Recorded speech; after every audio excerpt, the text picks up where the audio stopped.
예수 그리스도의 사랑으로 살아간다고 하는 것은 때때로 예상치 못한 일들을 만나는 것을 분명히 예상하고 알고 있어야 한다는 사실입니다. 어떤 사람이 설교할 때는 수천 명, 수많은 사람들이 그 말씀을 듣고 믿음으로 회개하고 돌아오는가 하면, 어떤 사람이 말씀을 전파할 때는 그것에 대하여 이를 갈며 돌을 들고 쳐서 죽였다는 사실입니다. 그러나 베드로의 설교나 스데반의 설교나 내용은 똑같은 것이었고, 그 내용이 이렇게 상반되게 반응할 만한 것은 아니었을 것입니다. 그런데 말씀을 보면은 동일한 내용의 말씀이 선포됐지만 반응은 전혀 다르게 되었던 것을 볼 수 있습니다. 스데반의 설교는 사실 베드로의 설교와 동일한 이스라엘을 부르시는 하나님의 초청이었습니다. 지난 모든 역사 속에서 선택하시고 부르시고 동행하셨던 하나님께로 다시 돌아오라는 하나님의 사랑의 메시지였습니다. 너희들이 무엇을 잘못했고 그렇게 잘못했으니까 거기에 맞는 대가를 지불해라 라고 하는 그러한 경고나 그러한 책망의 말씀이 아니라, 너희들이 이런 잘못이 있고 나로부터 멀어졌으나 이제 다시 돌아오라고 하는 하나님의 사랑의 메시지였다는 것입니다. 그들의 잘못을 지적하고 그리고 다시는 돌아올 기회가 없다고 말하는 것이 아니라, 영원히 살 길과 영원한 기쁨과 복된 길은 오직 예수 그리스도이심을 알려주며 또 돌아오라고 그들에게 사랑의 손을 내밀었던 것입니다. 하지만 이스라엘은 생명의 말씀을 거부하고 그때부터 교회들을 핍박하기 시작했습니다. 그로 인해 말씀에 있듯이 사도들을 제외한 모든 사람들이 유대와 사마리아로 뿔뿔이 흩어졌습니다. 우리 1절, 2절 말씀을 다시 한번 같이 읽겠습니다. 1절, 2절입니다. 시작. 사울은 스데반이 죽게 된 것을 당연하게 여겼습니다. 그날에 예루살렘 교회에 큰 핍박이 일어나 사람들을 제외한 사도들을 제외한 모든 사람들이 유대와 사마리아로 뿔뿔이 흩어졌습니다. 경건한 사람들이 스데반의 장례를 치르고 그의 죽음을 몹시 슬퍼하며 울었습니다. 어떤 일을 대하든지 그 일에 반응하는 모습은 두 가지인 것을 볼 수 있습니다. 크게 보면요, 디테일하게 보면 여러 가지겠지만은, 그 일에 대하여 기쁨으로 받아들인 사람, 아니면 그 일에 대하여 반대하는 사람을 볼 수 있습니다. 누구하고 얘기하든지 마찬가지입니다. 어떤 내용을 들었느냐가 아니라 그 내용을 듣고 나서 반응은 두 가지입니다. 그 내용이 참 좋았다. 그런가 하면 또 다른 사람은 그 내용이 뭐 그러냐 하고 별로 원하지 않는 사람이 있다는 것입니다. 그 모습이 초대교회 때도 동일했습니다. 예수님을 믿는 초대교회 성도들에게 스데반의 죽음은 안타까움과 아쉬움이 가득한 순교자의 모습입니다. 그렇지만 당시 종교 지도자들과 유대주의자들에게는 너무나도 당연하고 마땅한 죽음이었다는 것입니다. 그런데 그때에 한 젊은이가 있었습니다. 당시 최고의 학문, 오늘날로 말하면 아이비리그겠지요. 우리나라 한국으로 말하면 스카이 대학을 다녔던 사람이었겠지요. 가문도 좋았고 모두에게 인정도 받았고 명석하고 그리고 똑똑한 한 젊은이 사울이라고 하는 청년, 그 당시 가장 유명했던 교수 밑에서 배웠던 그 똑똑한 청년이 돌에 맞아 죽는 스데반의 모습을 보았다는 것입니다. 그리고 그는 그것에 대하여 판단하기를 죽어 마땅하다라고 판단했었습니다. 네, 이 말씀을 보면 얼마나 인정 없는 그리고 인간미 없는 태도이죠. 여러분, 잘못해서 혼나는 거는 그럴 수 있겠죠. 그런데 그렇다고 돌로 쳐서 죽인다는 것은 좀 너무하지 않겠습니까? 혼내는 거 괜찮습니다. 그런데 혼내도 어느 정도가 있는 것 아니겠습니까? 잘못했다고 그렇게 돌로 들어서 죽일 필요까지는 없지 않겠습니까? 그 모습을 보면 마음에 안타까움이 드는 것이 보통 정상적인 사람 모습 아니겠습니까? 그래도 좀 잘못한 건 분명하지만은 그렇게 하는 건 좀 너무하지 않나, 심하지 않은가. 그런데 그러한 모습을 보면서 그렇게 똑똑하고 가장 지적이었던 사울이라고 하는 청년은 당연하게 여긴다는 것입니다. 이것이 바로 종교주의자의 모습입니다. 그들은 자신과 다른 사람에 대해서 결코 받아들이거나 용납하지 않으려고 합니다. 이단에 빠진 사람, 우상숭배에 빠진 사람, 자기 자신의 경험과 신념에 빠진 사람들이 무서운 이유가 바로 이것입니다. 주변을 돌아보거나 상대를 배려함이 전혀 없습니다. 자기주의에 빠진 사람, 이기주의, 자기중심주의에 빠진 사람, 이 이즘에 빠진 사람은요, 어떻게 도와줄 길이 없는 것을 우리는 볼 수 있습니다. 여러분, 개인은 소중합니다. 왜냐하면 하나님께서 우리 한 사람 한 사람을 지어주셨기 때문에요. 그런데 개인주의가 되면 그때부터 어려운 것입니다. 물질은 이 세상을 살아가면서 꼭 필요한 것입니다. 그래서 하나님께서 우리에게 물질을 허락해 주셨습니다. 그런데 물질주의가 되면서부터 타락은 시작되는 것입니다. 누구도 돈 필요하지 않은 사람은 없습니다. 그런데 돈이 우리의 삶의 중심이 되는 물질주의가 되면서부터 우리는 모든 것이 엉뚱한 길로 가게 되는 것을 봅니다. 여러분, 조직이 필요합니다. 형식은 참 중요한 것입니다. 그런데 조직주의가 되고 형식주의가 될 때에 그것으로 말미암아 우리 스스로 함정에 빠지고 우리 스스로 율법주의에 빠지는 것을 볼 수가 있는 것입니다. 따라서 사랑하는 여러분, 주의에 빠지지 않도록 조심하셔야 됩니다. 근데 우리는 누구도 예외 없이 자기가 가지고 있는 신념주의가 있더라고요. 어디를 가든지 비슷한 것 같습니다. 아이들도 나름대로의 고집이 있습니다. 그게 주의더라고요. 어떤 면에서 내가 이해 못하면 받아들이지 못한다라고는 자기 신념주의가 있어요. 신앙생활 할 때에 주의에 빠지면 가장 무서운 존재가 누구냐? 종교주의자들입니다. 율법주의자들입니다. 하나님의 말씀이라고 하는 것을 붙잡고 그 주의하고 빠지니까 누가 얘기해도 안 되는데 어디까지 하나님이 말씀하셔도 안 된다는 것입니다. 하나님이 말씀하셔도 하나님 그거는 틀렸다라고 말하는 것이 종교주의자들의 모습입니다. 그것이 바로 사두개인 바리새인들이 보여주는 모습 아닙니까? 하나님이신 예수님이 와서 말씀했습니다. 내가 말한다. 당신이 누군데 말하냐는 거예요. 그것이 율법주의에 빠진 사람의 모습이라는 것입니다. 따라서 날마다 우리가 주님 앞에서 스스로의 모습을 돌아보아 조심해야 될 것이 있습니다. 혹시 내 신념주의에 빠지지 않을까 늘 주님의 십자가 앞에서 돌아보아야 합니다. 그렇지 않으면 내가 원해서가 아니라 이미 내가 내 중심주의로 되어서 그 자리에서 살아갈 수밖에 없기 때문입니다. 스데반이 순교당한 그날의 예루살렘 교회에 큰 핍박이 일어났습니다.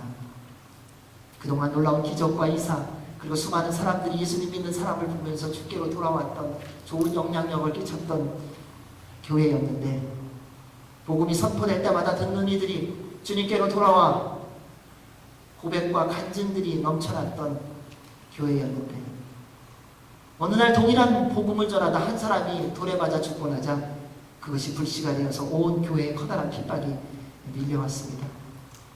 이 일을 어떻게 이해할 수 있겠습니까?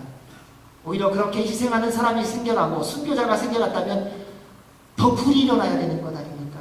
하나님의 역사가 더 놀랍게 일어나야 되는데 그 일을 통하여 교회에 어려움이 생기고 모든 믿음의 사람들이 사도들을 제외하고는 유대와 사마리아 각 지역으로 뿔뿔이 흩어지게 되었다는 것입니다.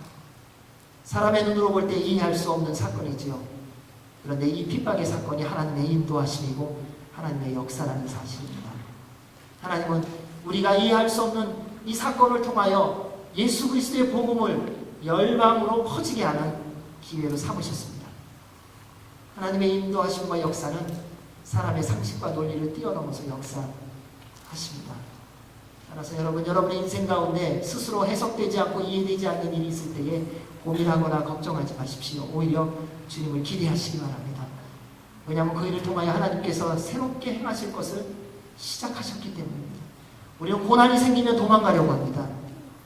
우리는 예수님 믿는 것이 내가 원하는 대로 살기를 원해서 예수님 앞으로 나올 때가 대부분입니다. 그리고 주님 앞에 기도합니다. 주님, 사업 잘 되게 해주십시오. 주님, 자녀 잘 되게 해주십시오. 주님, 제가 가는 길이 만사형통이 되게 해주십시오. 그러다가 주님이 내가 기도한 대로 응답되지 않으면, 그렇게 해주지 않으면 우리는 언제든지 예수 그리스도를 떠나기도 한다는 것입니다. 근데 그 이유가 여러 가지예요. 뭐가 마음에 안 들어서 다 사람 핑계되지만 사실은 그 내면의 깊숙한 곳에는 뭔가 하나님에 대한 실망이에요. 그런 책 제목도 있지 않습니까? 하나님께 실망했습니다. 여러분, 우리는 하나님에 대해서 실망을 하지 않는 것 같고 하나님의 말씀에 대하여 절대로 거부하거나 거절하지 않는다고 생각하지만, 그러나 정작 우리는 사람으로부터 실망하거나 낙심하는 것이 아니라 사실은 하나님으로부터 실망하고 있다는 사실. 주님이 내 기도에 응답하시지 않았다는 거예요. 주님이 내가 원하는 대로 행해 주시지 않았다는 거예요. 전능하시다고 말하면서 내가 원하는 거 이루어주지 않았다는 거예요. 나를 그렇게 사랑한다고, 그래서 십자가에 달려 죽으셨다고 말씀하시면서 정작 내가 원하는 그 작은 것 하나 내 마음에 들게 응답해 주시지 않았다는 거예요. 그런데 우리가 배울 게 있어요. 우리는 하나님께 원망하면 안 된다는 것은 하도 듣고 배워갔고요. 그 원망하는 것을 아주 기가 막히게 사람을 탓해요. 누구 때문에 그렇다는 거예요. 상황 때문에 그렇고 형편 때문에 그렇다는 거예요. 정말 하나님이 우리 안에 계시다면 그분이 이루어주시는 모든 것에 기쁨으로 순종함으로 나아갈 것입니다. 여러분, 예수 그리스도의 사람으로 살아가며 고난이 있을 때는요, 그 놀라운 주님의 인도하심을 보게 될 것을 기대하시기 바랍니다. 이거는 개런티예요. 왜요? 주의 말씀이 그것을 보여주고 있기 때문에. 사도들을 제외한 모든 사람들이 다 흩어진 다음 복음의 전파가 되기 시작했습니다. 근데 그것은 하나님의 계획이었는데, 사도행전 1장 8절에 보면 이렇게 말합니다. 성령님이 너희에게 임하시면 너희가 권능을 받고 예루살렘과 온 유대와 사마리아와 땅끝까지 이르러 내 증인이 될 것이다. 여러분, 성령님의 충만함이 있으면 그 다음에 분명히 하나님께서 이루실 것을 계획하셨는데, 무엇인가? 성령님 충만한 여러분을 통하여 열방의 복음을 증거하는 증인으로 사용하시겠다고 이미 계획을 세워 놓으셨습니다. 그래서 성령님 충만한 것의 증거가 무엇인가? 어디론가 여러분 가는 거예요. 시간이 날 때마다, 틈이 날 때마다. 저희들이 멕시코 단기 선교를 간 것처럼 시간이 나고 틈이 나면 가는 거예요. 복음을 들고. 그곳에서 얼마나 잘 전하느냐 못 전하느냐가 아니라 우리 안에 계신 성령님으로 말미암아 그곳에 가서 예수 그리스도가 구원자이심을, 나이가 어린아이든 나이가 들었든 술이 취했든 멀쩡한 사람이든 상관하지 않고 증거하는 것, 그것을 통하여 우리 안에 성령님이 역사하시는 것을 확인할 수 있는 것입니다. 그것이 성령님 충만한 증거입니다. 사실 믿음의 사람들이 성령님의 충만함 속에서 땅끝까지 먼저 나가야 했던 것이 초대교회의 모습이었어요. 그런데 안 갔거든요. 오늘날도 동일한 모습이 있지 않습니까? 우리는 우리끼리 좋으면 잘 안 흩어지려고 해요. 그러니까 우리 다 단짝이 있어요. 애들이 말하는 배프, 베스트 프렌드. 근데 그게 나이가 들어도 있다는 거 아시죠? 여러분의 배프가 있으시죠? 누군가 가장 친한 친구가 있어요. 근데 그 친한 친구하고 한번 깨지면 인생이 허무하지 않으세요? 세상이 이럴 수가 있는가? 우리는 서로 마음이 통하고 인간끼리 가까워지면은 복음을 들고 더 열심히 내고, 자, 우리 기도하고 나아갑시다. 주님께서 우리에게 역사하신 것을 전파하러 갑시다. 라고 말하기보다는 우리 예배 끝나고 차 한잔하자.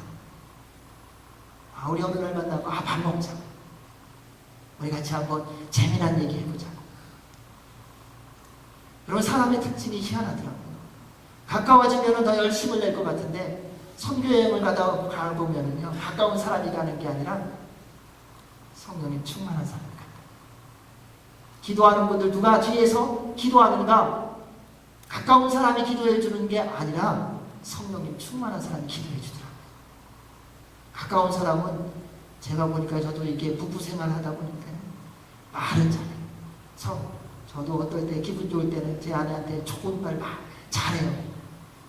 근데 좋은 말만 하지 그 다음에 행동이 없더라고요. 정말 성령님 충만한 사람은 말과 행함이 같이 가기 시작한다는 것입니다.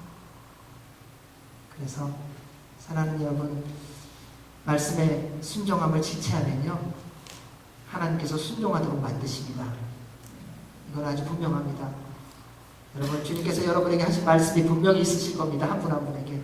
그 말씀에 대해 순종하는 것 지체하면, 하나님의 때가 되면 하나님께서 순종하도록 만드세요. 어떻게 해서든지. 왜요? 주님은 여러분을 사랑하시고 여러분을 통하여 영광을 받으셔야 하기 때문에요. 따라서 말씀하신 것이 있다면 고난과 핍박이 오기 전에 미리 순종하십시오. 여러분에게 분명히 전했습니다. 주님의 말씀을 받으셨다면 순종하시기 바랍니다. 나중에 그럴 줄 알았어 이런 말씀 해봐야 소용없습니다. 미리미리 순종하시는 은혜가 있기를 바랍니다. 그것이 하나님의 영광을 보는 길입니다. 3절 말씀을 읽겠습니다. 3절입니다. 시작. 그러나 사울은 교회를 파괴하면서 집집마다 돌아다니며 남자와 여자를 가리지 않고 끌어내 그들을 감옥에 보냈습니다. 이 청년 사울은 물 만난 고기가 됐습니다. 마치 기다렸다는 듯이 교회들을 다니면서 예수님 믿는 사람을 아주 샅샅이 조사해서 끌고 나옵니다. 그리고 감옥에 보냅니다. 얼마나 신났을까요? 법적으로 합당했습니다. 유대주의자들에게 눈의 가시와 같은 본인들의 연약함과 부족함을 그렇게 드러냈던 그리스도인이라고 하는 사람들을 합법적으로 찾아내서 잡아낼 수 있고 감옥에 가둘 수 있으니 얼마나 좋았겠습니까? 더 신났습니다. 주저함이 없이 이 일을 행하는 사울을 볼 수 있습니다.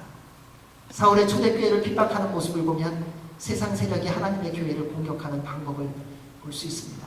세상 세력은요, 틈만 나면 언제든지 잔인하게 공격합니다. 기다려주거나 여유를 주지 않습니다. 한번 실수한 거에 대해서 용납하지 않습니다. 여러분, 세상을 오해하지 마십시오. 우리는 세상을 생각할 때에 그래도 정이 있겠지. 세상은 정이 없어요. 그래도 용납하는 게 있겠지. 절대 그런 거 없습니다. 세상은 철저하게 계산적입니다. 이기주의적이고요. 자기중심적이기 때문에 한 번이라도 나에게 손해가 오는 것이라면 그 이전까지 100번을 잘했다 할지라도 101번째에 나를 손에 끼친다면 언제든지 버리는 것이 세상입니다.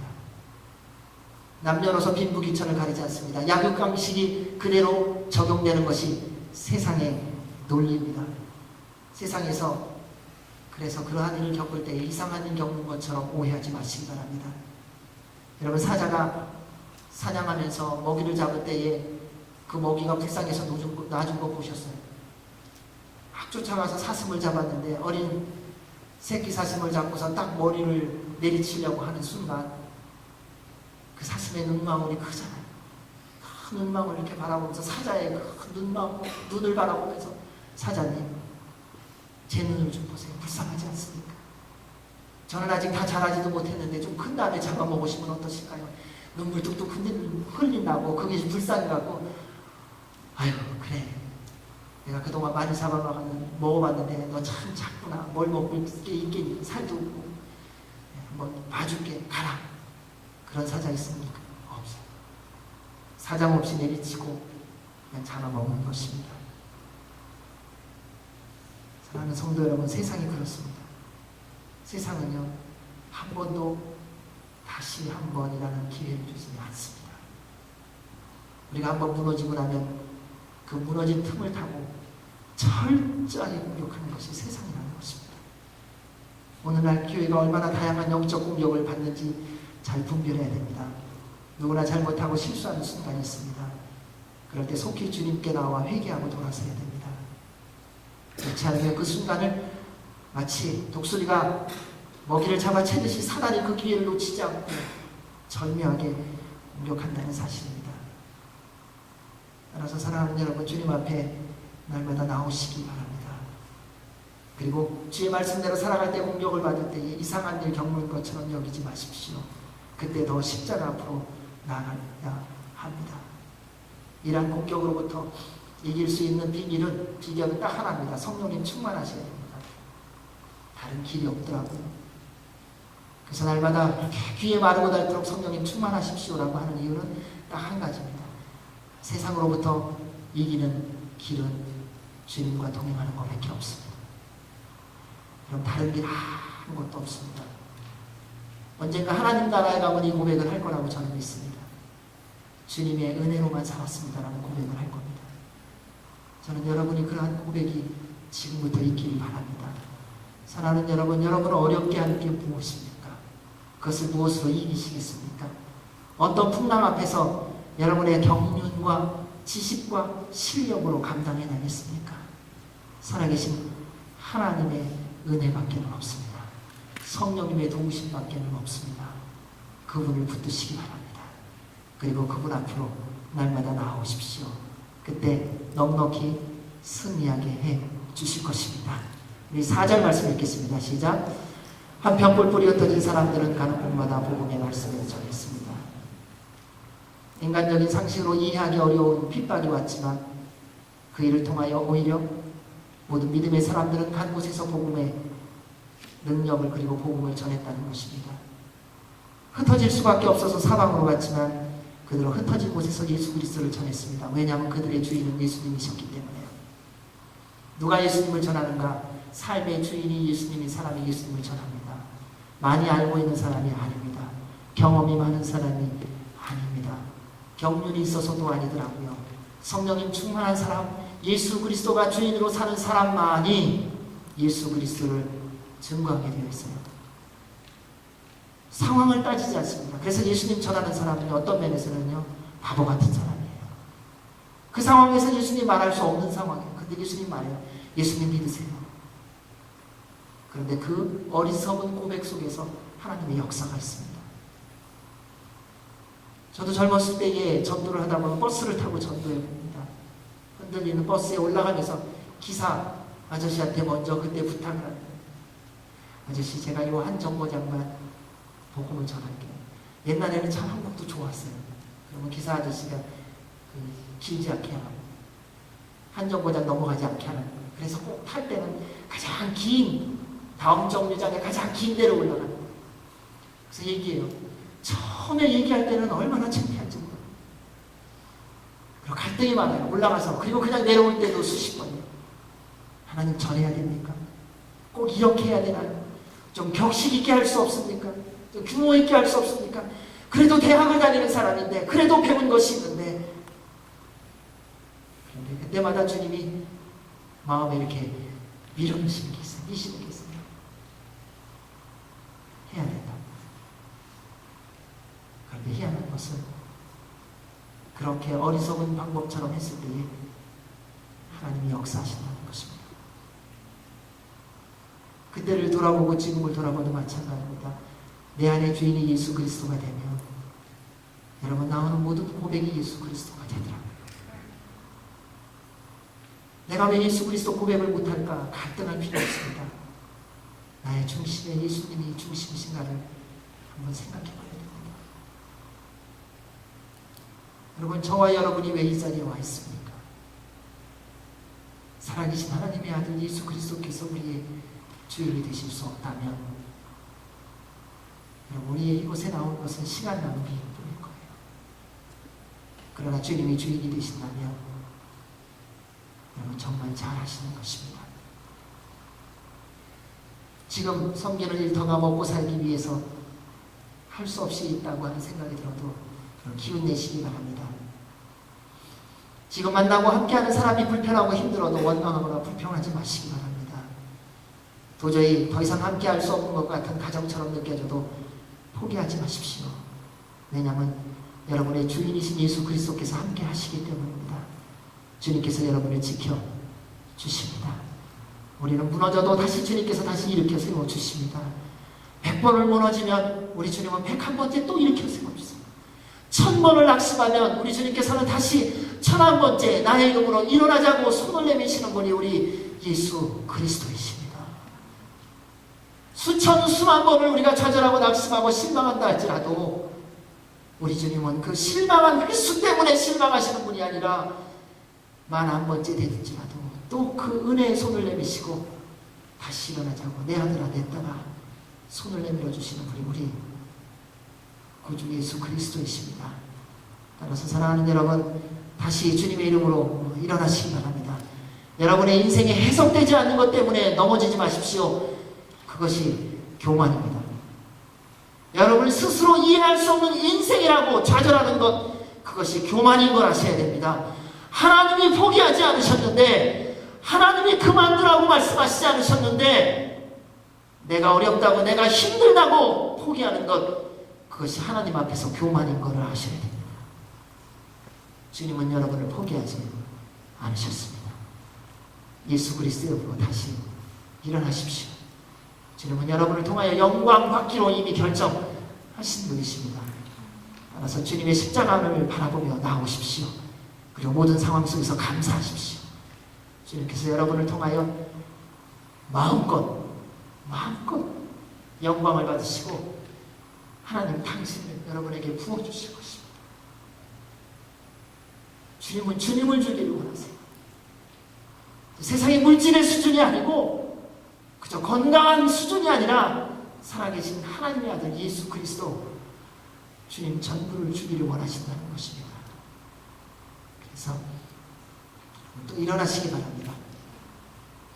그러므로 먼저 그의 나라와 그의 의를 구하십시오. 그러면 하나님께서 모든 필요를 채워 주실 것입니다. 때를 얻든지 못 얻든지 복음을 증거하십시오. 그냥 그런 습관을 좀 들이셨으면 좋겠어요. 입술만 벌리면 예수님 나오는 거예요. 어디 넘어지면요, 주여, 누가 뭐라고 욕해도 주님, 억울하고 힘든 일을 겪을 때에 예수님, 하고 싶은 말 참 많아요. 그러나 그냥 그 고백만 있었으면 좋겠어요. 하나님, 왜요? 그분이 여러분 알고 계십니까? 이것이 초대교회에 핍박을 받았던 사람들이 각지로 흩어져서 예수 그리스도를 증거했던 이유예요. 그들에게는 다른 것이 없었어요. 쫓겨가는데 뭘 갖고 갔겠어요? 무슨 짐을 싸갖고 갔겠어요? 그냥 도망간 거예요. 그냥 도망가서 자신들 안에 있던 예수님 그 한 분만을 전했다는 것입니다. 그때 하나님의 의가 그들의 삶 가운데 이루어지고 구원받는 자의 수가 날마다 더해졌습니다. 저는 하나님께서 여러분들을 통하여 이 은혜를 누리게 하시기를 원하신다고 믿습니다. 5절에서 7절 말씀을 같이 읽도록 하겠습니다. 시작. 빌립은 사마리아에 이르며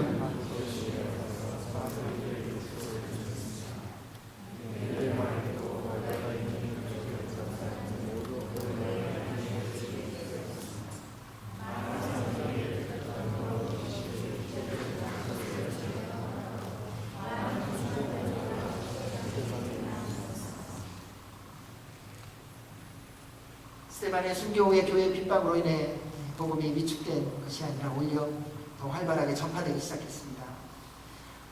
우리는 예수님 믿다가 고난과 핍박이 오면 위축되지 않습니까?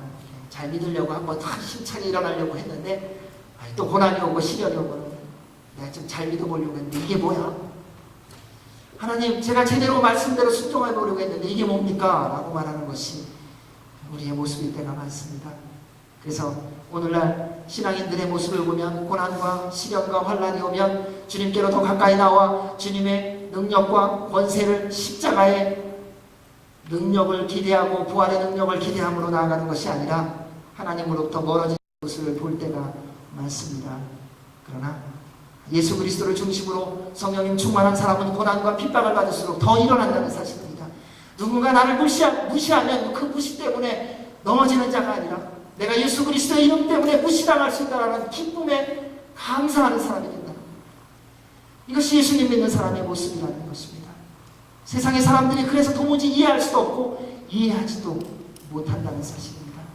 세상 사람들은 원수를 만나면 어떡합니까? 원수를 갚아야 됩니다. 30년, 40년 평생을 칼을 갈고 나의 원수된 그 사람에 대하여 원수를 갚습니다. 그런데 그리스도인은 어떻게 합니까? 원수를 사랑하고 그를 위하여 기도합니다.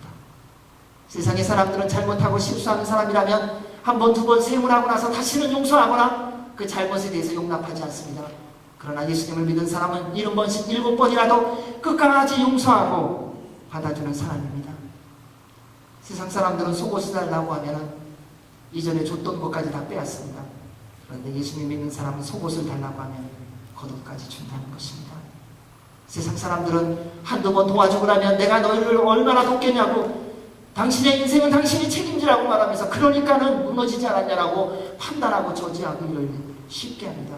그러나 하나님의 사람 예수 그리스도를 믿은 사람은 그가 넘어지고 쓰러질 때는 또다시 도와주고 다시 예수 그리스도의 이름으로 일어날 때까지 소리 없이 섬기는 사람이 된다는 것입니다. 무시당하고 외면당하고 멸시를 받으면서도 동일한 주님의 사랑으로 섬깁니다. 그래서 세상 사람들이 믿음의 사람인 여러분을 보면서 예수님이 누구인지를 발견하는 것입니다. 예수님의 현면이 여러분들을 통하여 있기 때문에 여러분의 매일의 삶을 통하여 여러분의 직장을 통하여 여러분의 기업을 통하여 세상의 사람들이 여러분을 스쳐 지나가는 것 같지만 그러나 그들은 다 보더라고.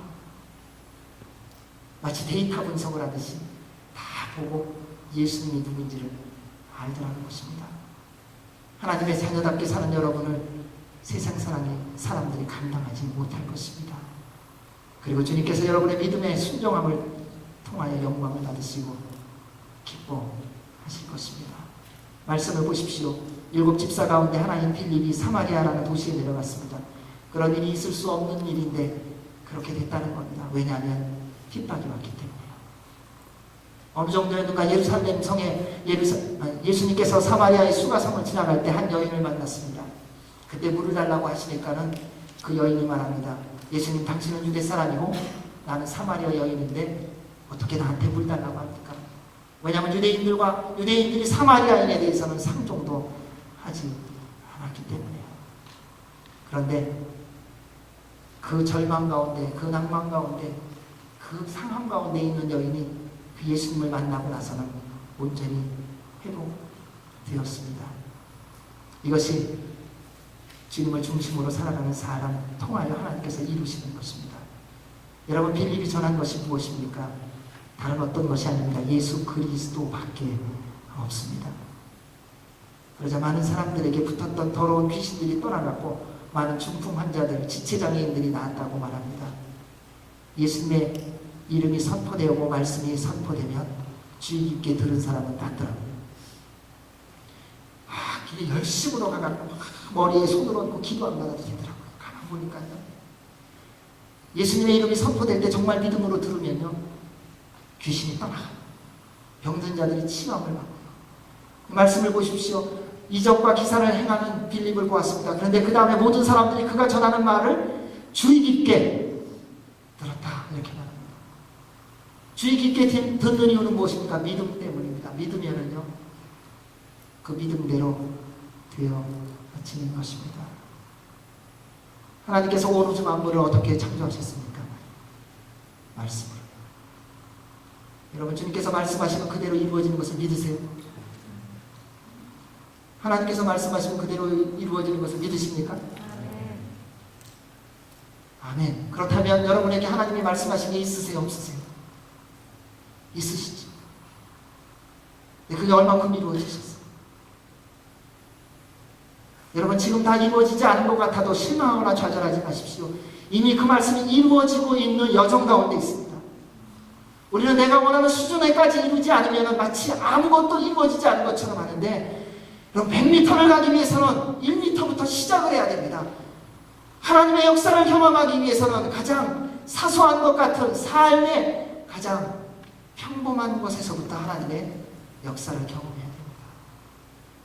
그러고 나면 하나님의 말씀이 온전히 이루어지는 것을 맛보아할 수 있는 것입니다. 빌립의 말을 듣고 있었던 사람들이 나았습니다.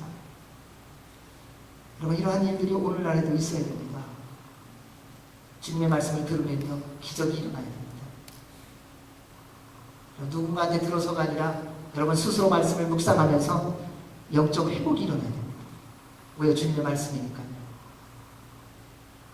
수많은 믿음의 사람들이 예배를 통하여 회복되기도 하지만 홀로 기도함을 통해서도 회복되는 거 아시지 않습니까? 그렇다면 그 회복됨의 결과가 무엇이 있겠습니까? 삶의 현장에서 보여줘야 하는 것입니다. 주님을 만나고 주의 말씀을 듣고 변화된 것의 열매가 무엇인가? 그게 8절입니다. 8절 같이 읽어보겠습니다. 시작. 그리하여 사마리아 도시 안에 큰 기쁨이 생겼습니다. 복음을 정말 들었다면요, 복음이 들려졌다면요, 기쁨이 있습니다. 누가 전했느냐가 아니라요, 복음이 전해지면요, 복음이 들려졌으면요, 기쁨이 있는 것입니다. 네, 오늘날 지식은 많아졌습니다. 하나님의 말씀은 이런 거다 저런 거다 해갖고 우리가 잘 알아요. 분석도 잘하고 모든 것을 얼마나 잘하는지 몰라요. 그런데 그 많은 말씀을 알고 있는데 정작 하나님의 말씀이 살아서 우리의 신령 가운데, 매일의 삶 가운데 역사함으로 있는 기쁨을 우리가 놓치고 있다는 거예요. 왜냐하면 믿음으로 듣지 못하는 때가 있기 때문에요. 근데 정말 믿음으로 들려지면 우리의 삶 가운데 기쁨이 이루어지게 됩니다. 하나님의 말씀이 들리면 귀신이 떠나갑니다. 하나님의 말씀을 들리면 병든 자가 치유함을 받습니다. 하나님의 말씀이 정말 들려지면 내 마음에 있던 걱정, 염려, 두려움들이 다 떠나가게 되어 있습니다. 예수님께서 치유한 모든 행적을 보십시오. 그분이 모든 방법을 다르게 했는데 한 가지 꼭 놓치지 않고 하신 게 있습니다. 말씀하셨다는 거예요. 주의 말씀이 들려졌을 때에 주님의 능력이 이루어집니다. 따라서 사랑하는 여러분, 하나님의 말씀을 믿음으로 들으시기 바랍니다. 여러분의 인생 가운데 기적이 일어나게 될 것입니다. 여러분 상식으로 듣지 마십시오. 주님의 말씀은요 믿음으로 듣는 것입니다. 12해를 혈루증으로 앓았던 여인이 예수님의 옷자락을 뒤에서만 만지고도 낫는 이유가 무엇입니까? 믿음입니다. 귀신들이 떠나갔던 이유가 무엇입니까? 귀신들은 예수님을 믿었어요. 왜요? 그분이 하나님인 것을 믿었기 때문에. 그래서 떠나는 거예요. 그걸 보았던 거예요. 하나님의 말씀이 우리에게 들려지지 않는 것은 어쩌면 우리가 정말 하나님을 믿고 있는지 한번 심각하게 고민해 봐야 될 것입니다. 왜냐하면 정말 예수 그리스도를 구주로 믿고 그분이 우리의 삶의 주인이라면 그분의 말씀은 분명히 들려지니까요. 그리고 그분의 말씀이 우리 안에 들려지면 분명히 기쁨이 임할 것이기 때문입니다. 그럴 때에 우리의 생각이 바뀌어질 것입니다. 언어가 새로워지고 삶의 태도가 바뀌게 될 것입니다. 그리고 모든 변화와 성숙과 함께 하나님의 기쁨이 넘쳐 무엇을 하든지 감사와 기쁨으로 감당하게 될 줄로 믿습니다. 우리 9절에서 13절 말씀 읽겠습니다. 시작. 그런데 그 도시에는 전부터 시몬이라는 사람이 마술을 부려 모든 사마리아 사람들을 놀라게 하고 자신이 스스로 대단한 사람이냐 묻고 있습니다. 낮은 사람부터 높은 사람에 이르기까지 모든 사람들이 그에게 관심을 쏟으며 이 사람은 정말 크신 하나님의 능력을 소유한 사람이다라고 말했습니다. 시몬은 마술로 오랫동안 사람들을 놀라게 했기 때문에 사람들이 그를 따라다녔습니다. 그러나 빌립이 하나님 나라와 예수 그리스도의 이름에 대한 복음을 전파하자 남자와 여자가 모두 그의 말을 믿고 세례를 받았습니다. 시몬 자신도 믿고 세례를 받으러 빌립을 따라다녔습니다. 그리고 시몬은 빌립이 행하는 큰 표적들과 능력을 보고 놀랐습니다. 하나님의 말씀이 선포되어지고 들려지면 이전에 영향을 끼쳤던 세상 세력의 영향력이 사라지게 됩니다. 그래서 주님의 말씀이 들려지기 시작하면 혼돈이 시작됩니다. 교체되는 시간이에요. 잘 믿으려고 하는데 고난이 오면 우리는 다시 돌아가지 않습니다. 근데 그때 주님의 이름으로 부탁드립니다. 그때 더 주님 앞으로 좀 나오십시오. 잘 하려고 그러는데 누가 내 마음을 휘집어. 정말 기도하면서 이제 하나님의 뜻대로 살려고 새 출발하려고 발걸음을 내딛었더니 누군가 딴지른 거예요. 그 영적 전쟁이에요. 여러분 그때 또 뒤로 돌아가지 마십시오. 그 과정을 거치며 하나님의 사람으로 하나님의 능력 있는 자로 세워지게 되는 것입니다. 진짜가 오면은 가짜는 소동을 벌이지만 반드시 떠나가게 되어 있습니다. 빛이 들어오면 어둠은 거부하려고 하지만 떠나가게 되어 있다는 사실입니다.